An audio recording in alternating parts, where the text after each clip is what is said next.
আসসালামু আলাইকুম। সিয়ান এগ্রোতে সবাইকে স্বাগত।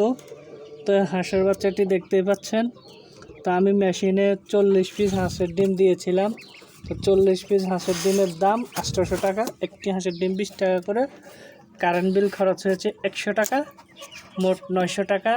একটি বাচ্চার দাম আমার এখন 900 টাকা পড়ছে। তো আমার আশেপাশে সবাই জানে, সবাই বুঝতে পারে যে আমি এই খামার থেকে প্রচুর লাভ করি, মুনাফা করি। তো আমার অনেক ব্যাংক ব্যালেন্স হয়ে গেছে। তো আমার যে লস হচ্ছে এটা আর কেউ জানেও না, আর জানতে চেষ্টাও করে না। তো আমার তো একটি হাঁসের বাচ্চার দাম 900 টাকা পড়ছে।